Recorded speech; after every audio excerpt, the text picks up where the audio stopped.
a little over an hour from now,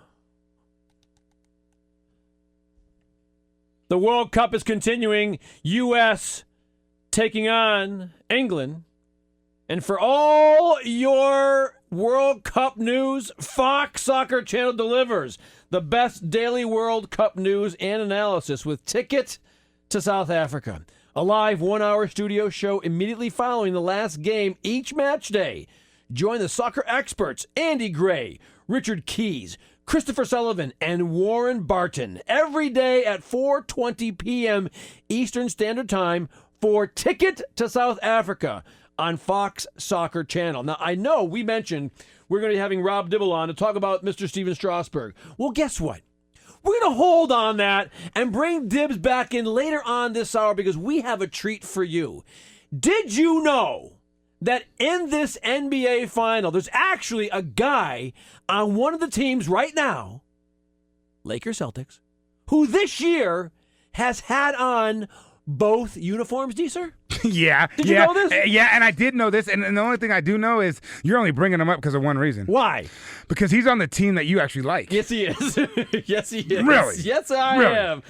He's on this show because he's on the team that I actually like. But he left the team that's actually going to win. Well, you know why else? I'll tell you why else I have him on the show. Yeah. One, he played a prep year at Mount Herman. Oh, jeez. I played against Mount Herman when I went to Choate. So now you guys are from the same area? He's a Massachusetts guy. Oh, God. He went to BU, transferred to UMass. Uh-oh. I'm from Springfield, near UMass. Yeah. Anybody who's been in my neighborhood, I've been in his neighborhood. We played in similar prep schools as postgraduates. He played basketball. Yeah, but there's I played one hockey. big problem. What's the big problem? That he's like... He's a pro. No, he's like and I'm like 6 feet taller than you. Yes, he is. That's why I didn't. Not inches, 6 feet. That's why I played hockey and he played basketball. Joining us here on Fox Sports Radio with Dan Moriarty and Derek Deese. This is really a pleasure because you very rarely get somebody in a championship scenario who's played on both teams. Right. Not in his career, this season. Right. He was in the Laker camp. He's now on the Celtics bench. Right. He is Tony Gaffney of the Boston Celtics. Tony, how are you? What's up, Tony? Great. How are you guys doing? Doing well, thank you. I must say, when I was at Choate, we kicked butt on Mount Herman in track and field, okay? I clearly wasn't there that year. I know, exactly. You're right. I'm a heck of a lot older than you are, Tony. You were not there. Tony, let's begin with this. When your season began this year in the Laker camp, what were your thoughts as a guy who wanted to be in the NBA? My whole mindset going into camp was that I was going to be the hardest working player there. Going into a camp with Kobe Bryant, that was going to be a difficult thing to do. But I just made sure I was the first guy in the gym in the morning and the last to leave. And sure enough, the first day I get there, I think we have a practice around 11 o'clock, and I get there at 8, and who's in the gym but Kobe? So I had some nice footsteps to follow in that aspect. Some learning to do, I guess. What's that? Some learning to do. Just a little bit. Hey, Tony, when you look at both organizations and the way they've run, obviously you've been able to see the Lakers organization, how it's run, and obviously you know how the Celtics organization is run. What are the comparisons? How are they similar?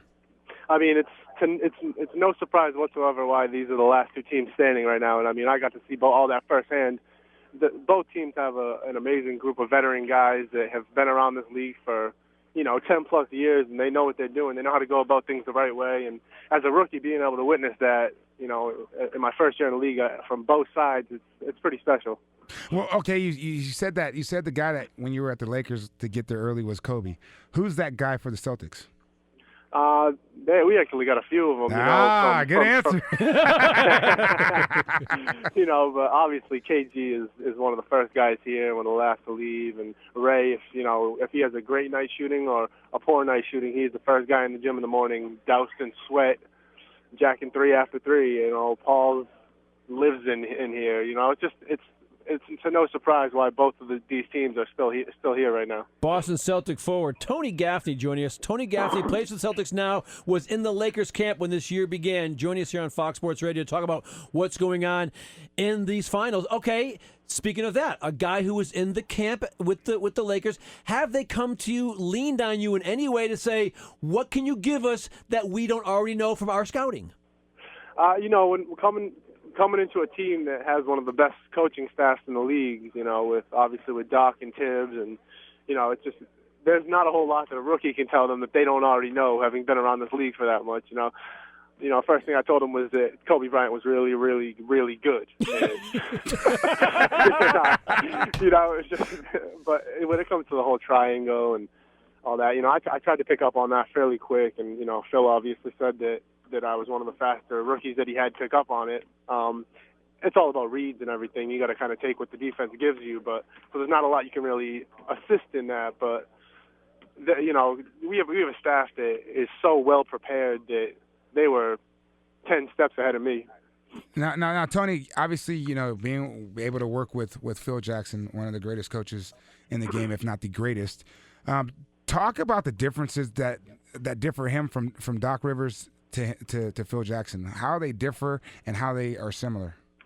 Well, they're obviously both similar in that guys love to play for them, and they're easy coaches to play for. They appreciate hard work, and they want to see the players individually succeed and the team succeed. Obviously they both experienced that to the next level. I'd say that Phil's a little more laid back. Doc is a little bit more of a yeller and a little more intense, but they're both two of the geniuses in this game, and X's and O's, and hands-on with players. They're extremely easy to play for because they love hard work and they love seeing guys succeed. Hey, Tony, when you're in professional sports, the starters, of course, get all the accolades, but in Game 4, your bench, two guys in particular, Big Baby and Nate, put up 18 and 12, respectively, 30 points total. I think 14 or 15 of those points were in the fourth quarter. Talk about the bench play of the Celtics, the pride that guys like you coming off the bench take in that, and what has to happen in Game 5 for you guys to pull one more out before you come west? I get a lot of pleasure off seeing the stars and the starters do really well, but when the bench comes in and plays the way that we're capable of last game, I really enjoy that, and we all obviously all stick together, and when last game we know what Big Baby and Nate and Rasheed and Tony Allen, we know what they can do. We see it every day in practice. It's just that when the lights go on and when their opportunity comes, they need to perform, and they've been doing that throughout these playoffs, and they just really shined last game, and I couldn't have been more happy for them. And they just loved the game of basketball, and just watching them have fun and succeed, that was definitely great. Hey, Tony, when a guy like Ray Allen, comes off of having it seems like a pretty good game, and then goes in and shoots 0 for 13, what's said to him? Not a lot can be said to him. Guys can joke around with him a little bit, and but we know that that's a rare occasion that he's going to shoot whatever he shot that day after he broke the records, and he doesn't need a whole lot to be said to him, especially a great veteran like that and a great shooter. We know that's not going to happen again, and he knows that, and it's not, with him it's never mental. It's just it's one shot to the next, and that's what makes him so great. Hey, well, Tony, do you want to be traded back to the Lakers? Absolutely not. Oh, come on. We'd love to have you back. I'm absolutely loving being in the best state in the world. Okay, look.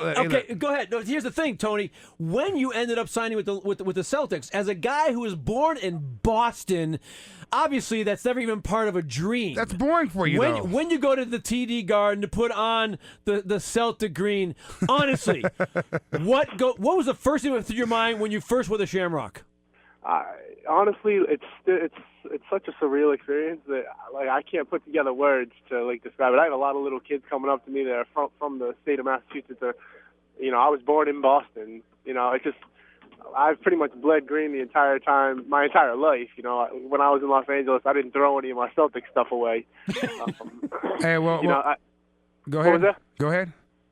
It's just a surreal experience. I don't know if it'll ever really sink in. I hope I'm here for years to come, but for the time being, it definitely has not sunk in yet. Well, Tony, you know what? This has been a great interview, and you know what? I wish you personally the best, but I'm always going to say go Lakers. You know that. See, and if you stay in Boston, Tony, I still wish you the best. And Tony, because he's an ex-NFLer and I'm a hockey guy, I'm way bigger than him, so during break, I'm taking him out.